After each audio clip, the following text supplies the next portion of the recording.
Hello everyone. This is the 11th class for social psychological perspectives on health. In the last class, I talked about cognitive behavior model and interpersonal stress model.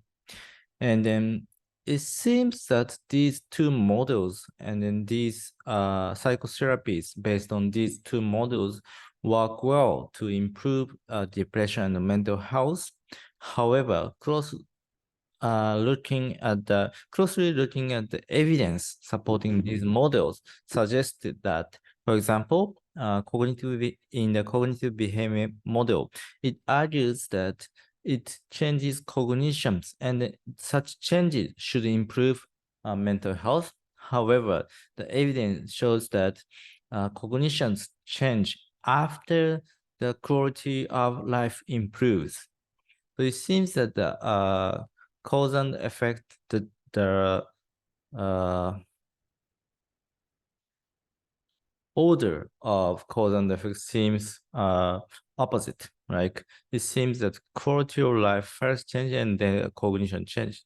So although the cognitive behavior therapy works, however, it seems that the explanation or the mechanism of the model may not be right.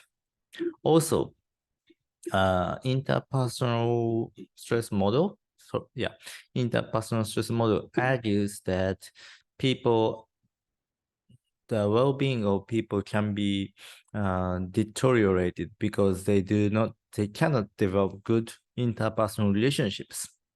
And when they have a good interpersonal relationship, they should not develop depression even when they experience stressor. However, again, evidence suggests that uh, even when they have a social support, they do not uh, buffer the effects of stress very well. Many studies do not support the stress buffering hypothesis that is derived from interpersonal stress model. And the textbook argued that this is because social support is not a moderator of the link between perceived stress and mental health, but both social support and perceived stress are the outcome of social identity loss or the bad social relationships. Okay, and then I briefly talked about social identity approach and then how joining to groups improve mental health and then reduce the likelihood of experiencing depression and also the likelihood of having depression relapse. And then today I will talk first about social identification is necessary for group memberships to work as a resource. So in the last class, I mentioned that if people belong to groups, then they should have better mental health. But just joining two groups is not good. This is a theme that I have been talking throughout the course. So here is another evidence that group identification is important. So this is a study conducted by Sunny and others. And in their first study, they worked with the identification with family. And then they found that, okay, so before that, the red arrows indicate the negative relationships between two variables, and the blue arrows indicate the positive relationships between the variables. And the thickness of the arrows indicate the strengths of the relationships.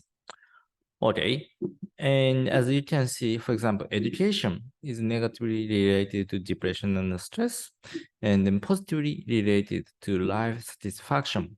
And this is consistent with the findings of the health gradient.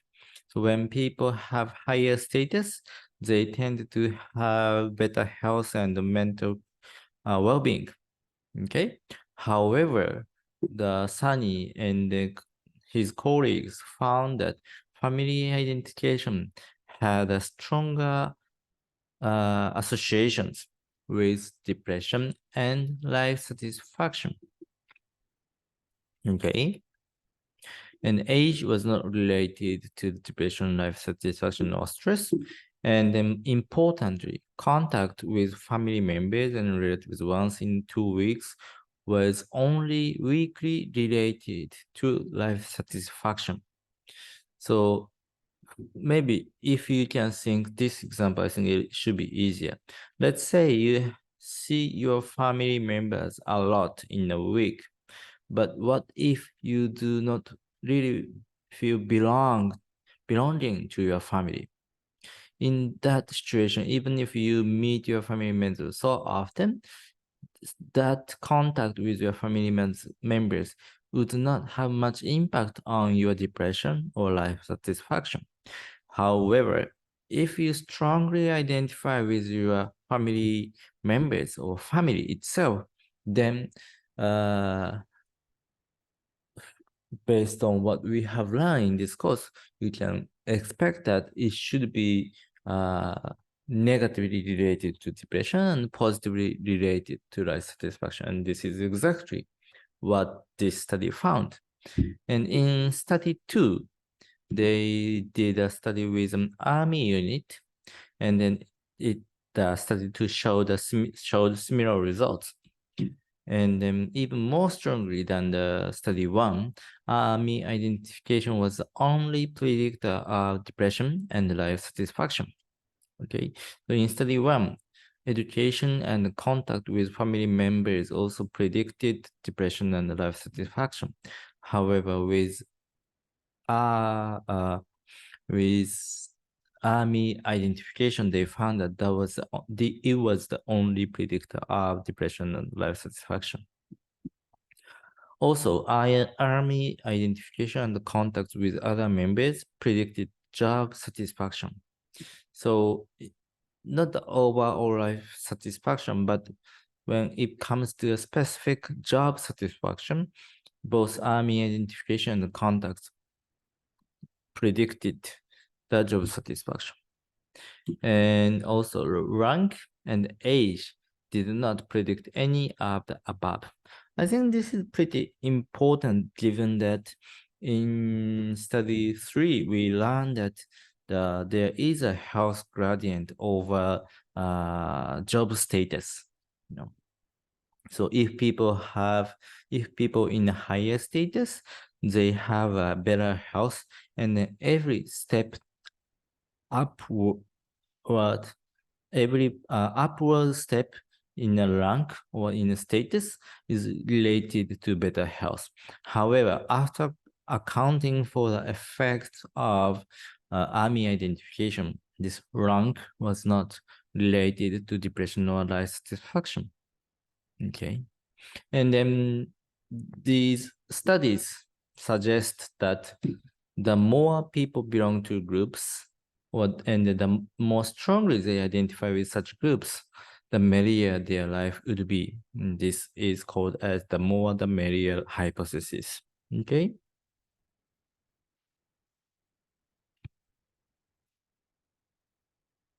And so from these studies, we see that the more people belong to groups, they tend to have better health, and the stronger they identify with their groups, they also have better health. And that is because social identities counteract depression, because they are basis for meaning, agency, purpose, and support. Okay, social identities counteract depression because they are a basis for meaning, agency, purpose, and support. Okay, so let's elaborate on this. Agency, control, efficacy. So Greenaway and her colleagues demonstrated that social identification fosters perceived personal control. And perceived personal control. Okay, let's look at the definition of control first. The definition of control is the perceived ability to alter events and achieve desired outcomes. And the passive personal control can be measured with the items like this. I feel in control of my life. I am free to live my life how I wish. My experiences in life are due to my own actions. Okay. So, and this study found that the more strongly they identify with their group, the more strong personal control they perceive within themselves. Okay. And the authors explain that I may not be able to achieve a goal, but we can through social support. So when they strongly identify with their group, they can feel that they are not alone, but they have social support that they could rely on. And then because of such social support, they can feel stronger personal control. And this is again consistent with the transactional model of stress. So in the secondary appraisal, they consider whether they can manage the situation. And then in order to manage the situation, maybe they could have different coping strategies. But one of them is to rely on social support. And then when people strongly identify with their groups, and then when they use the perspective of we, they are more likely to perceive social support. Like they are more likely to believe that they can use social support from the members of their in-group. And this should lead to the feeling of better, higher personal control. Also, social connection promotes motivation and self-stereotyping. So the capability of others is similar to that of mine. So when people identify with a group, and then they, if they can think of someone who can do well on the task, or some who could manage the stressor very well, and then if they identify with that group, then the group or the member of the group can be considered as a part of self. And then because that part of self can control or manage the situation, then I, as an individual, should be also able to manage the situation. Okay, so just identify with a group can improve the personal control, and that is because they can rely on social support, and also they can self-drive themselves based on the better others. And remember that people are always motivated to perceive themselves positively. And because of such tendency, people are likely to perceive, more likely to use better other individuals as a representative of their in-group. And because of such perception, people will strengthen their personal control. People will increase their personal control through identifying with a group and such members. And this study found that an increase in the satisfaction of the four psychological needs, esteem, belonging, meaning, and support, was associated with reduced levels of depression symptoms. So by identifying with a group, they can satisfy these four psychological needs. And then the increase in these four psychological needs was associated with reduced depression symptoms. Okay.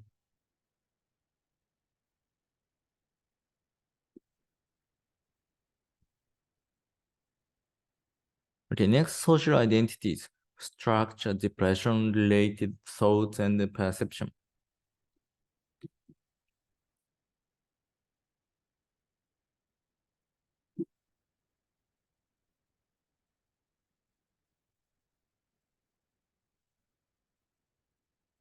Our social identities have the capacity to change in response to moment-to-moment shifts in social context. For example, you may think like something this: how do you define yourself when you are at a football match, a funeral, or at university. In the standard classic perspective of psychology, self is defined as individualistic, coherent, unified, and above all, static. So, in classical psychology, self is considered as unchangeable. It's always as it is. Okay. However, from social identity perspective, self can be changed in response to moment shifts. And in chapter 2, we learned that the context specific fit and accessibility. Actually, in chapter 2, it was explained as readiness, but these two determine which group membership are used to define oneself. And so because of these processes, self can be changed in each context. Okay. And importantly,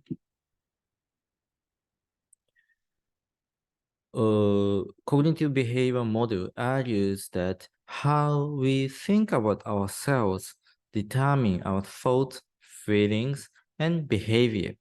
But through the lens of social identity approach, group memberships that define ourselves determines our thoughts, feelings, and behavior. In the classical psychology, self is static. So once individual think him or herself as unlovable, then he or she is always unlovable because such self is static and unchangeable.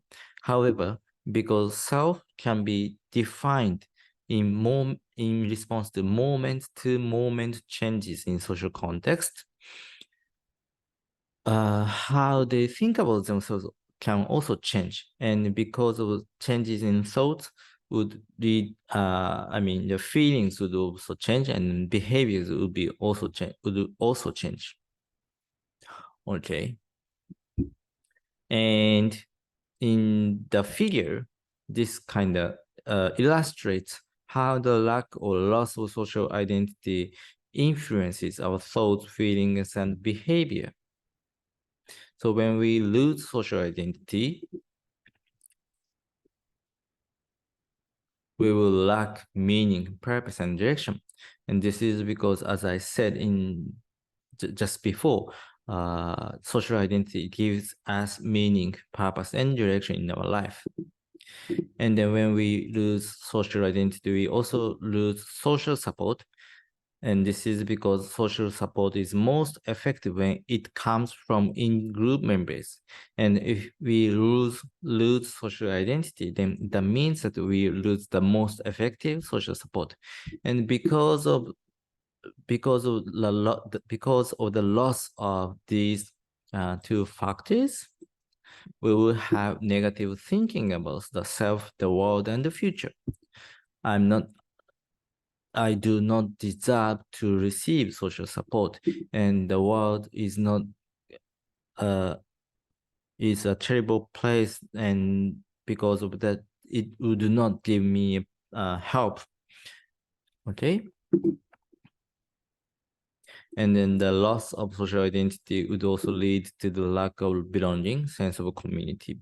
And then lack of belonging and sense of community would lead to loneliness, hopelessness, and then maybe low mood and low energy. And furthermore, when we do not have social identity or when we do not belong to social groups, then we will show resistance to positive influence. And this is because the influence can be, influence could have the most impact on our behaviors when it comes from in-group members. And then this may mean that we would not have both positive and negative influence if we do not belong to groups. But it also means that we will show reduced activity, social withdrawal, and possibly suicidality. Okay. So according from the perspective of social identity, we can see that the loss of important others or change in our life, I mean, transitions of life transitions, sorry, loss of important others or life transitions would result in a loss of social identity. And in the loss of social identity would influence us in a way that we would have negative thought, feelings, and behaviors.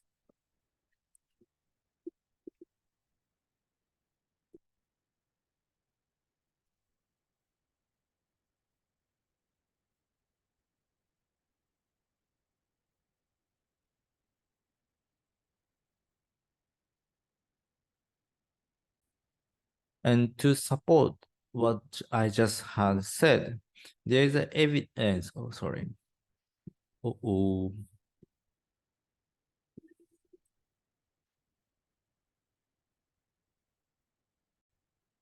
excuse me. So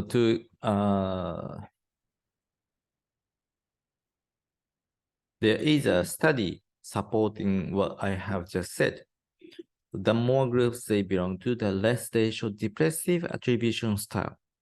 Depressive attribution style is like this: internal stable global attribution. So I failed because I'm not good. This is considered as an internal attribution. So internal or external attribution indicates whether they consider the cause of failure of success as internal or external. Internal means that the cause of success or failure is within the self. The external, the cause of success and or failure is in the situation. The stable or unstable attribution indicates that the cause of success and or failure is always stable or it happened just that way. The global or specific, sorry, I forgot the opposite of global attribution, but global attribution basically indicates that if I succeed, I always succeed. Okay. So I failed because I'm not good. This is an internal attribution because it attributes cause of success, I mean failure to within the self. And I always fail. This is a stable attribution. The opposite to this attribution would be I failed only this time. Okay, that is an unstable attribution. And I fail in everything. This is a global attribution. I guess a specific attribution would be I fail only this. Okay. And then to measure the depressive attribution style, the example items would be like when bad things happen, I think it is my fault. And then this is internal attribution, I would say. And then participants would rate how much they agree or disagree with this statement. And another example is I failed because I'm stupid. Okay, I think this is again the internal attribution, or maybe stable as well. And then, yeah, basically they indicate how much they agree or disagree with this statement. And what Cruvis, South Greenaway, and Hazram found in their study was that when people belong to multiple groups, here, they tend to have less depressive attribution, which in turn lead to, oh, sorry, hold on. When people belong to multiple group membership, they tend to have less distributive attribution style, and then less attribution style leads to less depression symptoms. Okay, because there's a positive sign here, it means that if more depressive attribution style, then more depressive symptoms. If less depressive attribution style, less depression symptoms. Okay. This is what they found. So this study really tells that whether or not people belong to groups actually influences how they think about themselves and how they think about success and failure. So this is an evidence that showing how belonging to groups or loss of social identity actually influences their thoughts. Okay.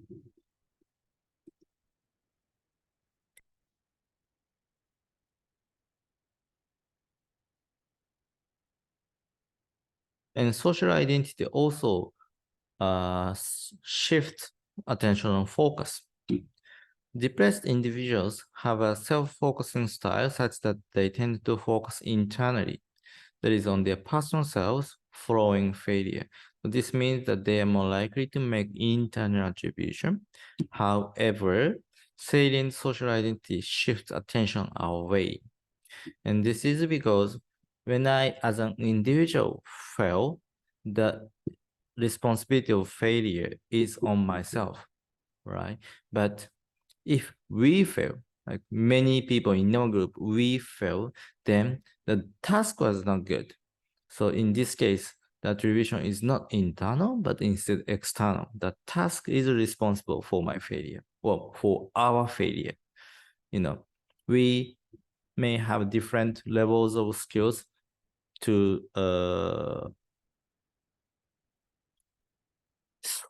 solve the task or to engage in the task. And if all of us fail the task, then it must be the task that is responsible for making us failure. You know, so by making the social identity salient, people can shift their focus from themselves to the group or maybe to the external factors that influence their behavior.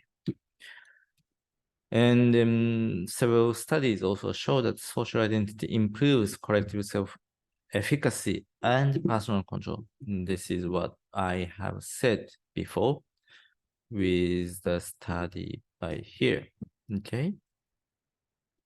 And then I explained that that is because people can have social support and also people can perceive the similarity of self and better other individuals, okay? And so these studies suggest that cognitions can be changed not only by directly approaching cognitions, which cognitive behavioral therapy does, but approaching others and social identities can also change cognitions. Okay? So this, as a whole, these studies suggest that cognitive behavioral therapy works, but not because they change the cognition, but because they give individuals a sense of collectiveness or the sense of group memberships. Maybe with a therapist, but also when it comes to a group therapy, then they can feel membership and social identity with that group. And that would help people to feel better or change their cognitions, which results in feeling better. Okay, I think I will just stop here and then I will keep moving on in the next video.